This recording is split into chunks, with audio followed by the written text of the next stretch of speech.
Oi, Aildo Ribeiro aqui e eu quero começar esse vídeo hoje dando continuidade à nossa série de vídeos onde nós estamos contando um pouco sobre Jesus e as técnicas de persuasão que ele utilizou e ainda hoje são aplicadas. Para começar esse vídeo, eu queria contar uma história para vocês.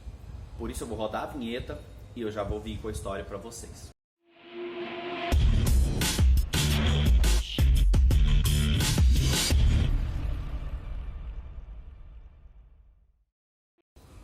Para contextualizar tudo o que eu vou contar para você, eu vou deixar também aqui, tanto nas descrições quanto colocar aqui durante o vídeo, as referências de onde eu tirei essa história para que você também possa acompanhar. Mas deixa para acompanhar depois do vídeo, tá bom? Jesus, ele atravessa o Mar da Galileia e chega a uma cidade chamada Cafarnaum. Ali ele é confrontado com alguns discípulos de João Batista, né? E eles têm ali uma pequena conversa sobre jejum, né? Jesus está ali ensinando eles sobre jejum e oração, quando Jesus é abordado por um homem chamado Jairo, né? A Bíblia não traz muitos detalhes sobre quem era ou o que ele fazia, mas diz que ele tinha uma filha e que a filha dele estava muito doente e que essa doença a acometeria de morte. Então, antes que acontecesse alguma coisa, Jairo, que já tinha escutado alguma coisa sobre Jesus, resolve ir até ele, sabendo que ele estava ali desembarcado em Cafarnaum. E foi desesperado. Pensa num pai que está ali com um filho, né? No caso dele a filha acamada, tá? E poderia vir a morrer, né? Ele se desespera, ele já tinha tentado todas as alternativas e não tinha surtido nenhum tipo de efeito. Então ele foi, Jesus se prontificou: não, Jairo, nós vamos até a sua filha. No meio do caminho, como sempre, né? Jesus despertava tanto a curiosidade quanto a vontade das pessoas de chegar perto, de saber se tudo aquilo que falavam era verdade, né, de fazer algum pedido e etc. E por onde Jesus andava se formava uma multidão, né? Era muita gente que vinha, de todos os cantos para poder ter um contato mínimo que fosse com Jesus. E isso é relatado em vários outros pontos, né, dos evangelhos. E o que aconteceu nesse período em que Jesus está indo para a casa de Jairo? Existia na cidade uma mulher, e essa mulher sofria há 12 anos de uma hemorragia, né? A Bíblia não diz se era algo que era constante, se era algo que vinha e ia de acordo com o tempo, né? Mas o fato é que esse fluxo incomodava, ao ponto de ser relatado que ela já tinha tentado vários médicos, vários tratamentos e nada sortia efeito naquele ponto, né? E agora eu peço só um exercício, tenta trazer algo à mente. Segundo a lei de Moisés, a pessoa que tivesse sangramento, né, ela era considerada impura. Sendo considerada impura, as pessoas não podiam chegar perto dela, tudo que ela tocava se tornava imundo, e algumas funções dentro da igreja, dentro da própria sociedade, ela não poderia exercer. Tudo isso porque ela era acometida de uma doença. Bom, isso eu estou ilustrando só para você ter uma noção do que essa mulher passava, a ponto dela ter gastado tudo que ela tinha com tratamentos e não resolver nada. Então ela estava desesperada. E assim como Jairo, no início da história, ela escutou que Jesus estava passando ali por Cafarnaum e resolveu ir até ele, lutando contra toda uma sociedade que falava para ela que ela não poderia tocar em nada, né? Ela saiu do lugar dela, ela falou: eu vou ao menos tocar em Jesus.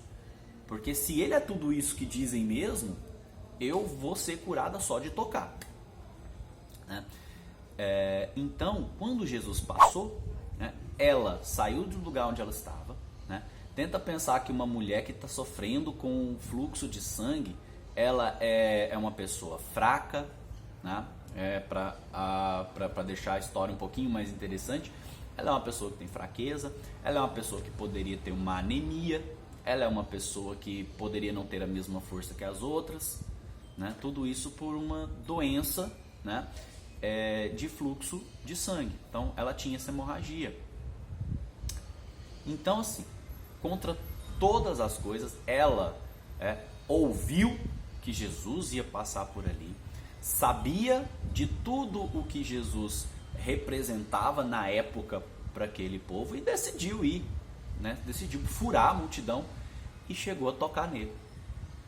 Tanto que quando ela tocou nele, houve algo diferente. Então ele mesmo, o próprio Jesus, virou e procurou a pessoa que tocou, porque esse toque foi diferente, né? Havia uma necessidade nesse toque. Tá, mas enfim, o ponto das histórias é para que eu mostre para você que Jesus, na época, começou a fazer algumas maravilhas e despertava nas pessoas a curiosidade, mas ele não só despertava a curiosidade. Essas maravilhas eram provas que ele produzia para que o povo acreditasse que existia realmente um Messias, que existia um Salvador, sem que ele dissesse isso com todas as letras. Até porque, se ele dissesse, segundo a própria lei mosaica, isso era blasfêmia. Então ele não dizia, ele demonstrava. E para isso ele fazia provas, o tempo todo fazendo provas. Quando essas pessoas viam essas maravilhas, começavam a comentar umas com as outras. E isso produzia o que a gente chama de prova social. E é esse o ponto que eu quero chegar nesse vídeo. A prova social é uma técnica de persuasão muito utilizada hoje em dia, tanto no marketing convencional quanto no marketing digital, né? Para poder mostrar para as pessoas que aquilo que se diz, se faz, ou o serviço que você presta, ele realmente funciona, né? Só que ele tem um porém. Quando a prova é algo que você produz para mostrar o valor que você tem, a prova social é um reconhecimento social de que aquelas provas realmente valem e funcionam. Vou dar outro exemplo, e esse exemplo é muito utilizado também por vários outros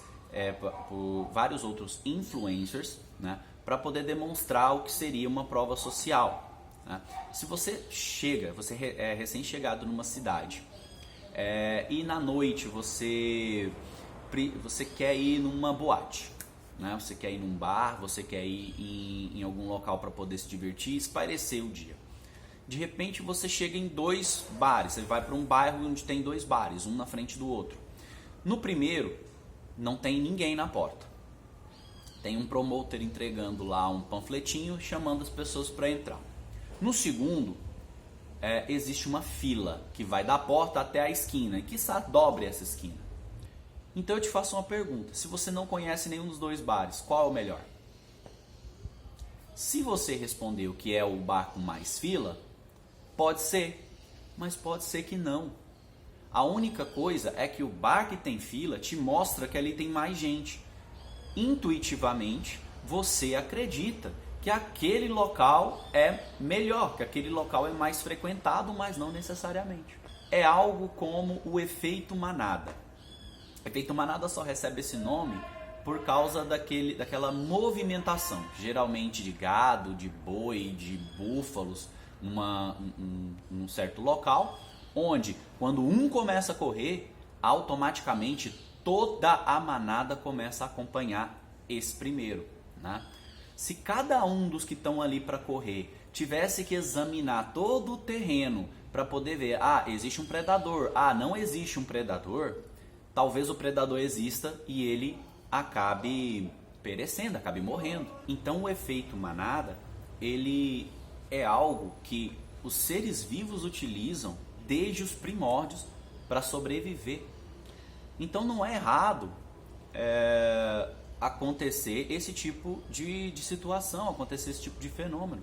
Ele é muito mais comum na sociedade do que você pode imaginar hoje. Ele é muito utilizado.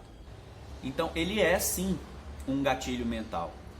Ele já atribui a teu raciocínio, ao teu lado emocional, de que alguma coisa que está sendo muito seguida, que está sendo muito comentada, é algo bom, é algo relevante. Mas então como eu posso utilizar essa técnica de persuasão no meu negócio? Ou naquilo que eu faço? Simples.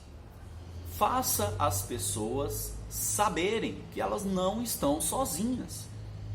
Então, você presta serviço, você é produtor, você dá aulas, não importa o que você faça.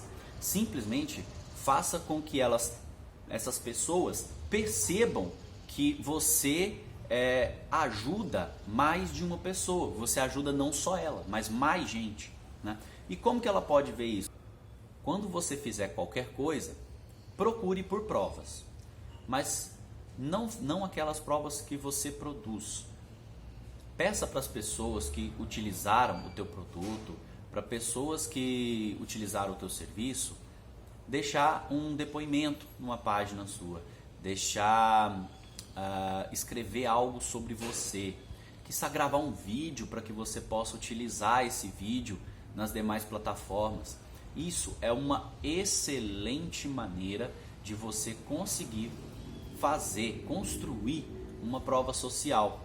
As outras pessoas têm que ficar sabendo que essas que você colocou ali na sua rede, elas já fizeram algo com você e elas estão satisfeitas com aquilo que você proporcionou. Aquela transformação gerada pode e deve ser utilizada por outras pessoas. Entende? Dessa forma, você consegue construir ou começar a construir a tua prova social, né? Com o tempo, isso se torna um pouco mais orgânico. Então as pessoas já começam a verificar aquilo e já começam de espontânea vontade, colocar o seu depoimento, a sua história ali num post que você fez, né? Ou numa rede social que você tenha. Espero que vocês tenham gostado do vídeo. Se gostou, já sabe, se inscreve no nosso canal, ativa o sininho das notificações, você vai ficar sabendo de outros vídeos que a gente for colocando no canal. Curta, compartilha, me ajude a fazer a minha prova social, diga para as pessoas que esse vídeo é relevante para você, coloca aqui nos comentários. A sua participação, não importa como ela seja, ela é muito importante para mim. Então, me ajuda nisso, vai? Um forte abraço e até o próximo vídeo.